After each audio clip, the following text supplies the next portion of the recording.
Nazopesa mbote na bandeko na biso baoyo nyonso bazolanda biso na kati ya chaîne na biso oyo ya YouTube c'est LZSS TV. Tikete kombo ya suna si ekomisama. Esema biso ezali kopartage na bino makambo ya bonzambe oyo esalaka ete tozala na bongo. Bandeko balandi tozolobela nano lelo na ntina etali aide semblable. Aide semblable. Po nakotanga na mokanda ya Genèse 2, verset 18, et le Bible. L'Éternel Dieu dit, il n'est pas bon que l'homme soit seul. Je lui ferai une aide semblable à lui. Je lui ferai une aide semblable à lui. Bandeko. Nkamwana nde nazolinga nalobela lelo bandeko balinga mikati na nkolo. Aide semblable. Nani yango azali na capacité ya vivre makambo soki nzambe afungoli matoi te. Nani azali na capacité ya vivre makambo soki nzambe apesi miso te. Nani azali na possibilité capacité ya vivre makambo soki nzambe apesi motema te. Bona makambo oyo eza makambo oyo soki tozoyoka yango esengeli tomona vraiment ya solo ete to vivre solo ete nzambe aza na bomo. Po ndenge nazotanga mokanda oyo lelo boyokanga bien na otanga lelo bokokango ka lelo otanga bino boti otanga ngote boleka kaka wana bo mena kolinga natangisa bino lelo mokanda Esaïe 48 verset 6 à 8. Esaïe 48 verset 6 à 8. Et le Bible. Tu as tant considéré tout cela et vous ne l'avouerez-vous pas. Maintenant, je t'annonce des choses nouvelles, cachées, inconnues de toi. Oso tanga place oleka me oyebi yango te mais siko nazwi biso makambo eza ya kobombama oyo oyebi te koba te onayebi oso oyebi onga na koloba soki nalobi ka ndenge yo oyebi c'est-à-dire oyebi mais so nalobi ka ndenge yo oyebi te nde elingi koloba ke oyebi te. Elle se produit à présent et n'appartient pas au passé jusqu'à leur avènement. Tu n'avais aucune connaissance afin que tu ne dises pas voici je le savais. Tu n'en as rien appris. Tu n'en sais rien. Tu n'en as rien su.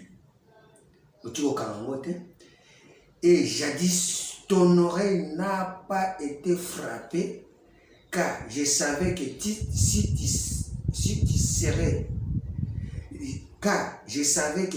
serais infidèle, et que dès ta naissance, tu fus appelé rebelle. Tu n'en as rien appris, tu n'en as rien su, et jadis, ton oreille n'a pas été frappée, car je savais que si tu serais infidèle et que dès ta naissance, tu fus appelé rebelle. J'avais dit, soko yebaka makambo yo, tanka oso bota maboye, soko yebaka yango, oye kolaka yango, longa kozambala moko rebelle. Puisque batu nyonso ba yebi makambo aide semblable ba rebelle. Mais si vous avez un mina loba, oh yo yebite. Esaïe 45, 16. Et le Bible. Na 15. Esaïe 45, 15. Mais tu es un Dieu qui se cache. Tu es un Dieu qui te cache. Dieu d'Israël. Sauveur. Nzambo sikoyo alingalo ba makambo aza nzambo ya bombana. O nde ko sauver batu. Mais nzambo aza polele o batu bayebi ako sauver mutu te. So makambo yo ya koloba ke aide semblable. Eza makambo ya nzambe ya bombana. Ésaïe 42, 16. Ésaïe 42, 16. Je ferai marcher les aveugles sur un chemin qu'ils ne connaissent pas. Aux aveugles, oui, bien, je ferai marcher les aveugles sur un chemin qu'ils ne connaissent pas. Je les conduirai par des sentiers qu'ils ignorent. Je changerai devant eux les ténèbres en lumière et les endroits tortueux en plaine. Voilà ce que je ferai et je ne l'abandonnerai pas. Aide semblable. A autant besoin d'un zéro et au yébité. Zéla les ala qui molili mais au tchasco lumière. Ça veut dire que tu peux éclaircir ma camouana clair. Mais tant que tu peux éclaircir des gens qui abandonner sous son touté. Ils requéreront, ils seront confus ceux qui se confient aux idoles taillées. Ceux qui disent aux idoles de fonte, vous êtes non-dieux. Ça veut dire, Makambo, il y a des semblables, bapesi bango kombo nzambe babi amonde loba nzambe puisque nzambe za loba c'est Jean 1:1 moi était la parole était avec dire la parole de Dieu basi ba accumuler ba déjà makambo basa déjà ba ikeko na bango mais siko nzambe azolinga batu siko babanda komona batu basi banda koyoka sur écouter avec regarder et voyer awa siko bato bayoka te bayoka bao bamonaka te bamona po bamona nini aide semblable qui est aveugle sinon mon serviteur et sourd comme mon messager que j'envoie qui est aveugle comme l'ami de Dieu. Nzambe ayebi ke bato batanga la Bible place wana baba amina ye mais baba aveugle aveugle comme le serviteur de l'Éternel bato nyonso baza ba aveugle batia komona te oyo babengi aide semblable baza baami ya nzambe baba baserviteur ya nzambe baba aveugle batia komona jamais aide semblable so biso tozozongisa bino mpona kolakisa bino ke nzambe siko na bolingo na ye alingi siko afungola bao bamonaka te bamona baoyo bayokaka te bayoka po ete bamona aide semblable ya solo yango wana na miniti oyo tozolobela bino bosimba babible bozwa bloc note bonote baverset soki mpe tolobi makambo eza lokuta loba koma tindela biso message tokotanga topesa réponse tozongeli Genèse 2 verset 18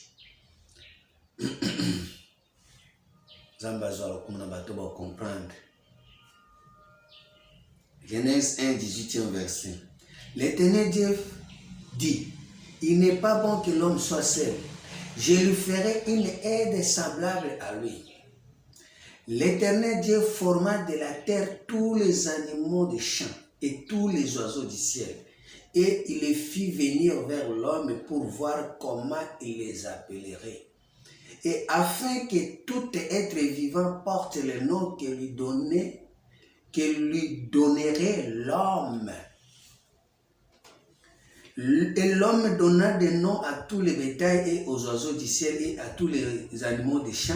Mais pour l'homme, il ne trouva pas d'aide semblable à lui. Zambape Sumutu, Bukasi, force, Yakopesa, mayele akopesa kombo ya banyama nyonso mais mutu na kopesa ka ba kombo ya banyama atika komona aide semblable parmi banyama bazate azomona aide semblable na azate na verset 21 amoni aide semblable bazate amoni aide semblable bazate pourquoi na Ecclésiaste 7 verset 28 et le Bible Ecclésiaste 7 verset 28. Voici ce que mon âme cherche encore et que je n'ai pas trouvé. Tant moto mobile azoluka kopesa bato komo eloko ezali koluka po azwa aide semblable ezali âme na ye. Au Bible dit bien que l'âme qui pêche c'est celle qui mourra. L'âme qui pêche c'est celle qui mourra. siko aboyaki ko péché na âme na ye na ko benga nyama ete semblable siko azoluka na âme na azoluka amona ete semblable atikali komona te yango siko azopesa réponse à Bible. Voici ce que mon âme cherche encore et que je n'ai pas trouvé. J'ai trouvé un homme entre 1000, mais je n'ai pas trouvé une femme entre elles toutes.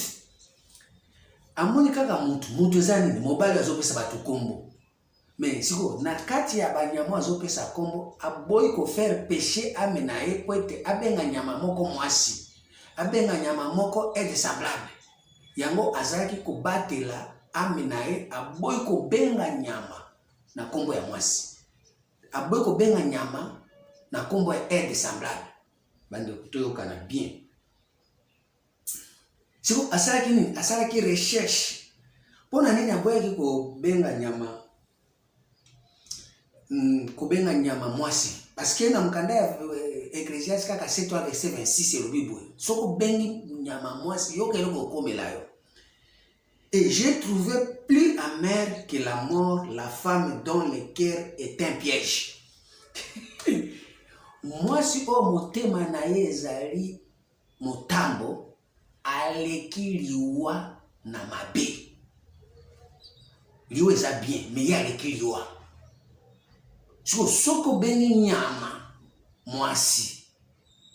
Soki ezali mwasi oyo yo obengi ka bibengela pona kosepelisa yo, komisepelisa. Yebaki mwasi wana aza na mabe koleka ebembe. Mieux vaut ata ebembe ke ye. Et j'ai trouvé plus amer que la mort la femme dont le cœur est un piège. Pourquoi? Parce que motema ya mwasi oyo aza nyama eza nde piège, motambo oyo kosala nini okangama. Autiro motambo po nani okweya. Autiro motambo po bota bana elongi bazala ya yo te. Et j'ai trouvé plus amer que la mort la femme dont le cœur est un piège et un filet et dont les mains sont des liens. Celui qui est agréable à Dieu lui échappe, mais le pécheur est pris par elle. Ça veut dire, mobile aboyi kozala musumu kipo azwa akota na motambo ya mwasi. So yamwana esengelaki ata parmi banyama apona nyama moko te ke o nyama oyo aza mwasi. Po nyama wana kokotie na piège de façon que azala toujours na kati ya nini ya masumu. Bande obalenga mikati na ngolo. Siko na minute oyo mobali atali parmi banyama asali effort ya kubenga mwasi azate. Nyama nini?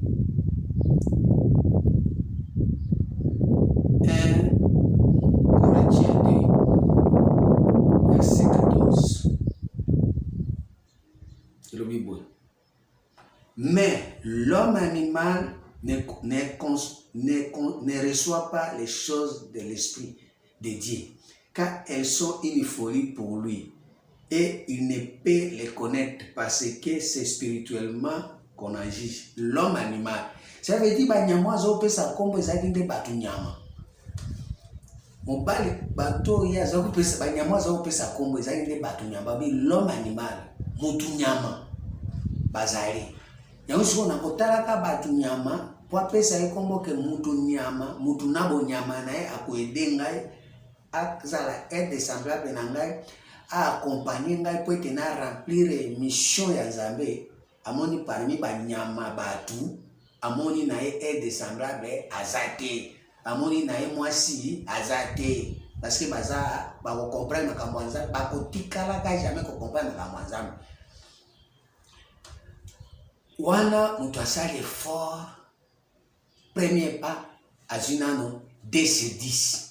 Puisque motambo ya kubenga nyama mwasi a réussir po aboyi kokota na filet ya nyama oyo atiaka motambo po ete ye ame na ye esa nini esumuka po ete Nzambe amona yango ke ame na ye eza kokufa à batterie aminae. Voici ce que mon âme cherche. Mais les gens dans l'église n'a biso banyama pelé batondi mutu nyama ko azo comprendre makambo nzambe te mais ya ni kaka nini pembeni ya pasteur asibe ya pasteur aza la protocole aza mais kotala boye makambo nzambe pasteur akopea na mutambo na ye pasteur akomi lolendo po bamemelaka ye bible pasteur akomi lolendo po bandimi batondi ebe nzoka nde bandimi te eza nde bato nyama bakotisi siko motei oyo aza mobali parmi banyama ya komobenga bango basi. L'homme animal ne comprend pas les choses de Dieu. Il ne peut même pas les comprendre. Il y a un monde église et tondi na batu nyama. Pas comprendre makambo nzambe te. Pas comprendre makambo nzambe te parce que mobali azobenga bango basi. Oh, Bible lo Bible. Dans 1 Corinthiens 11, 11 à 12. 1 Corinthiens 11, 11 à 12. Toutefois, dans le Seigneur, la femme n'est pas sans l'homme, ni l'homme sans la femme. Car de même que la femme a été tirée de l'homme, de même que l'homme existe par la femme. Et tout vient de Dieu. L'homme, au hasard Adam. Soki akoki kozala na kati ya Seigneur, na kati ya bonzambe, na kati ya service ya sacerdoce, akozala ye moko te, il faut toujours azala mwasi o babenge aide semblable. Soki pe mwasi azali, importance ya mwasi aide wana, importance na ye ezali, il faut mobali azala. Bango mibale nde soki ba monani nde nzambe amoni sikoyo mutu. Pour mutu ezali mwasi na mobali, mutu eza mobali ye moko te. C'est la Bible. Pour nzambe tango akelaki mwasi mwasi ye moko te, akelaki mobali moko. Akelaki mwasi na mobali nde abengi bango na kombo ya mobali. Genèse 1, 26 à 27. Genèse 1, 26 à 27. Et le Bible. Puis Dieu dit, faisons l'homme à notre image, selon notre ressemblance, qu'il domine sur les poissons de la mer, sur les oiseaux du ciel, sur les bétails, sur toute la terre et sur tous les reptiles qui rampent sur la terre. Au moins, l'importance c'est à Moutou. Puisque Moutou faut dominer Banyama. Et c'est que Banyama Baba n'a pas dominé. Ce que pour ça, les erreurs aux moi c'est comme Nyama a dominé. On peut pas se dominer Mingi. Tellement Bazaraka Basho, Bazaraka na douceur. Baninga Mingi ko dominer. O sombe la na o sombe la so sombe nga te bo na bo o mona mwasi pe ba tie o ma te o sombe mais nzamba ngani o dominer. Dieu créa l'homme à son image, il le créa à l'image de Dieu, il créa l'homme et la femme, il créa l'homme et la femme puisque nzamba tango azoki encore créer mwasi et mon côté mobali mo il faut créer comme mwasi na mobali na Genèse 5 de le Bible. Il créa l'homme et la femme et les bénit et il appela du nom d'homme lorsqu'il fut créé. La Genèse 5.2. Abengi bango mwasi na mobali nde abengi bango mobali nde mutu. So babengi mutu eza mwasi na mobali. So boye boya mwasi na mobali. So aide semblable wana ti lelo mwasi aibanite. Pona ni Salomon alobi naluki namoni parmi les mille namoni kaka mobali mutu mobali moko mais natali bango nyonso mwasi azate banyama na banyama l'homme animal nde yango moni lelo église eza ya kopola etondi na banyama pasteur azane aso banyama naoloba banyama so toke na mokanda ya Luc 10.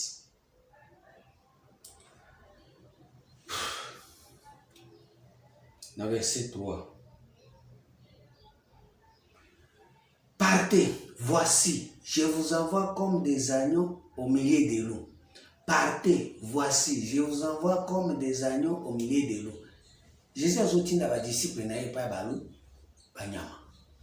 Abibino boza banyo na tindi bino lokola banyo na kati ya banani ya banyama.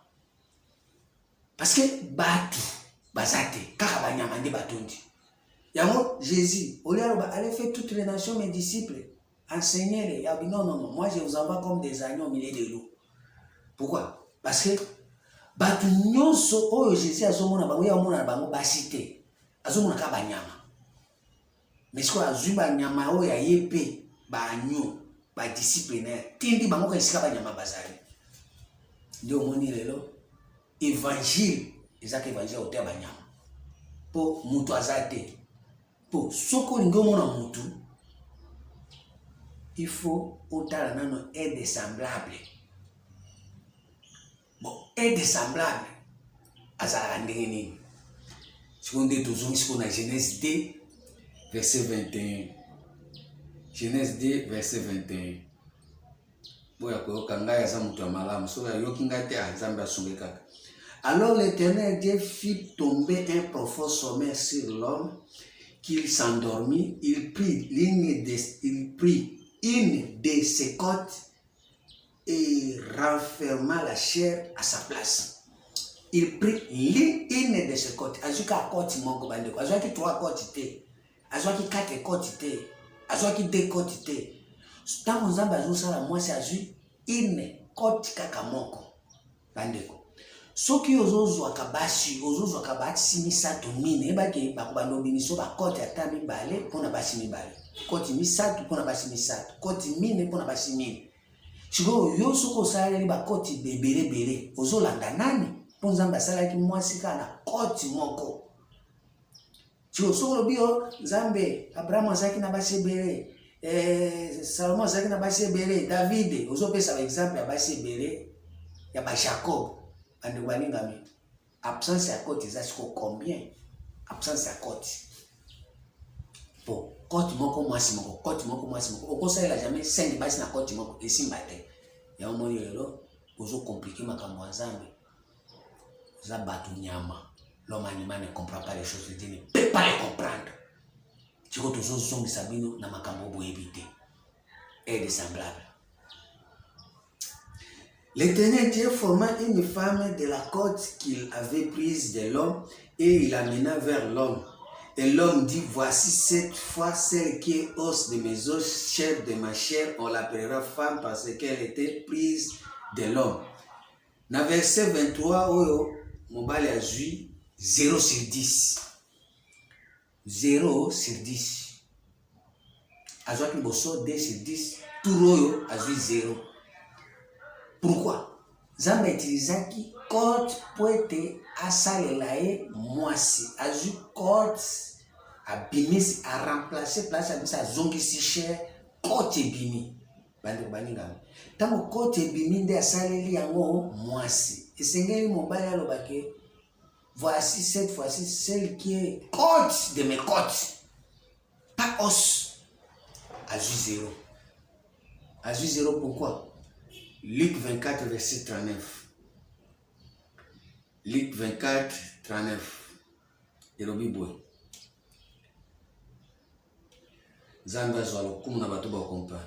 Voyez mes mains et mes pieds, c'est bien moi. Touche-moi et voyez.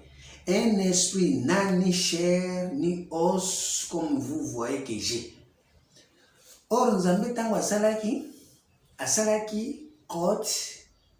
Alingaki ke mobali amona côte nde ayeba koidentifie mwasi mais ye amoni os mais ababi un esprit nani os ni chair mais ye Nzambe alalisi pongi mpo na kati ya pongi nzoto chair elalaka mais esprit etambolaka mais ntango esprit ezotambola Nzambe asaleli ya parti ya esprit na nzela ya côte abimiseli ye mwasi mais amoni os mbala moko akotisi fraude accouché asali conception asali raisonnement ya mabe par rapport na réponse apesi.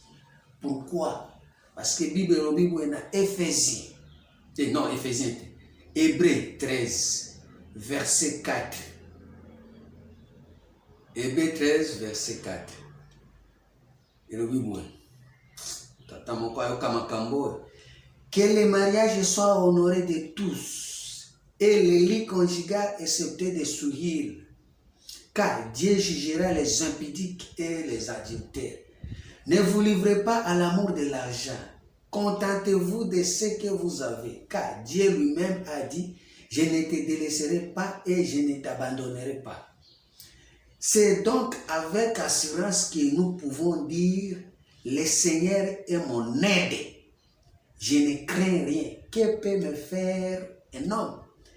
C'est donc avec assurance que nous pouvons dire, le Seigneur est mon aide.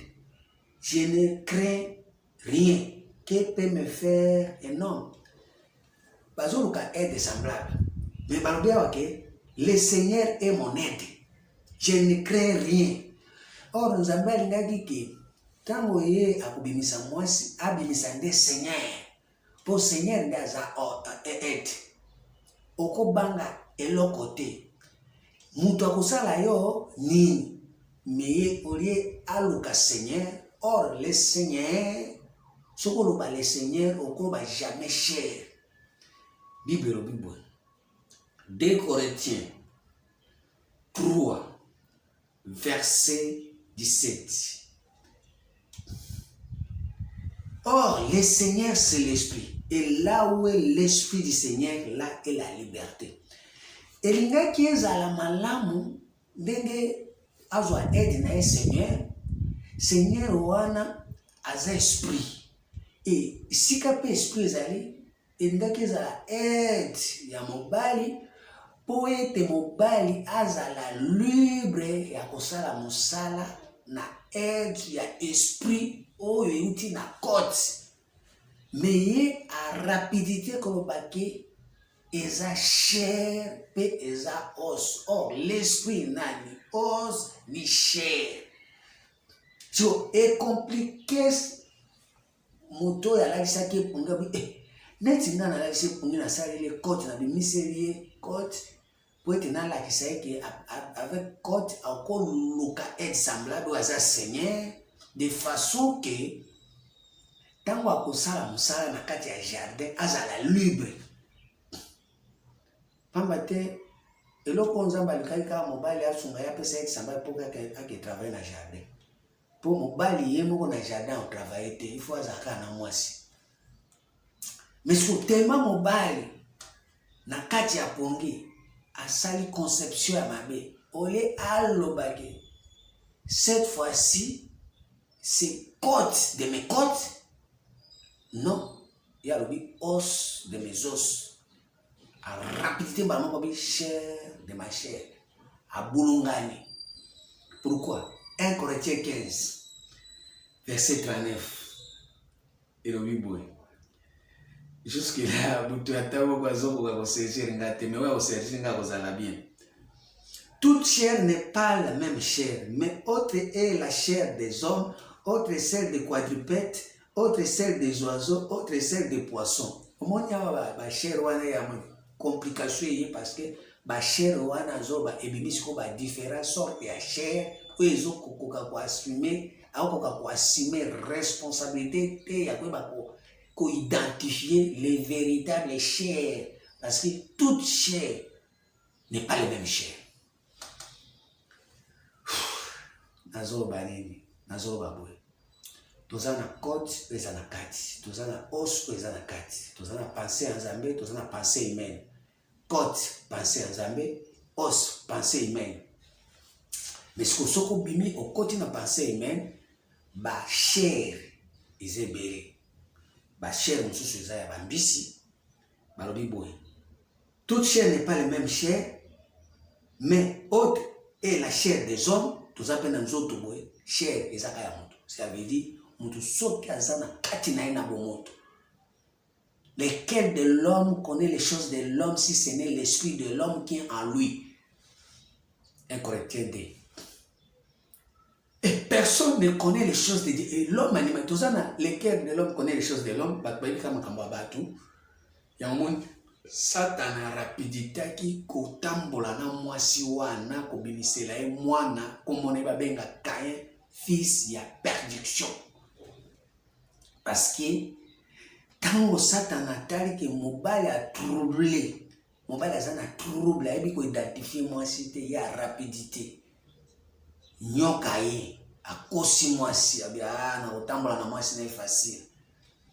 Yango moni lelo na ba église ba nyoka batondi ebele.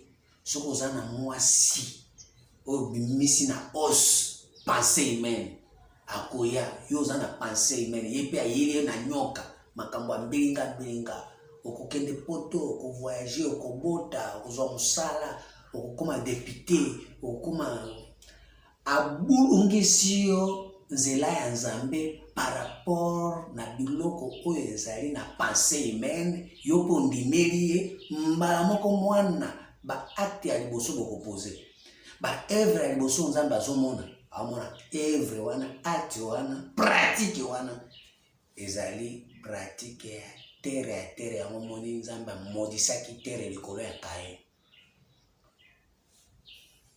Terre eza maudite parce que Kaye musala na ye kobalolaka mabele laboureur kotalaka moto ndenge oza na place boye na moni oza na esprit ya chômage oza na esprit ya envoûtement oza na po nini azotala motu ndenge aza kondi aleri aye kosexprimer devant ye ayebisi namoni ngai mobali atiki ngai nini abali sikoyo kobalola mabele neti eza boye yo oza poussière ngai naza nyoka na olia yo po bapesa privilège na nyoka aliaka poussière tellement ozoloba makambo ya tere oye na ba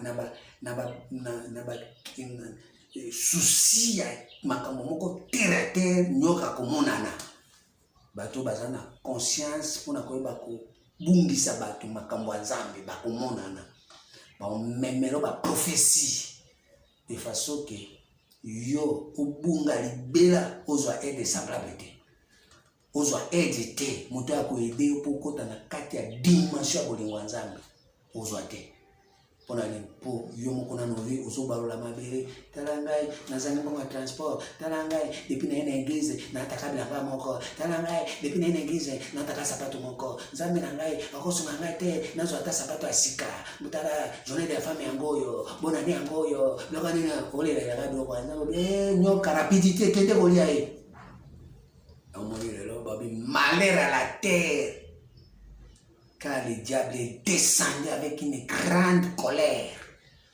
Tango komona kabobi Nzambe alakisi ngai oza na molimo ya mvutuma oza na molimo ya chômage oza na molimo babakisi yo ba maladie kilikili okobima kuna okomi neutraliser ozokoka so kotambola bien te kosambela kuta kosambela te so baéchange eleki babaki oye na mokumba babakisi yo mokumba. Pourquoi? Parce que ozalaki kokoka koyeba koidentifier un des semblables te oyo aza Seigneur. Nzambe sunga molimo sunga bana na yo Nzambe molimo kambanga yoyo Nzambe molimo yo kambanga yoyo Nzambe molimo yo kambanga yoyo Nzambe abatoma Nzambe molimo yo kambanga yoyo. Job 21 verset 22. Job 21 verset 22.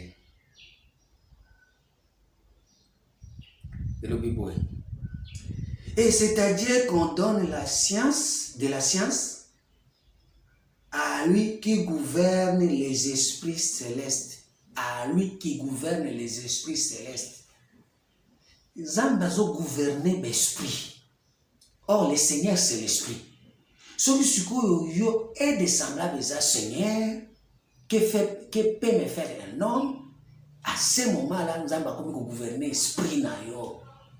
Or, ce qui nous a gouverné l'esprit, a gouverné chair. Pour être ceux qui a gouverné l'esprit, on a comme est semblable à yo. Il y a un moment où la Bible bien que, en réalité, dans l'homme, c'est l'esprit, le souffle du Tout-Puissant qui donne l'intelligence.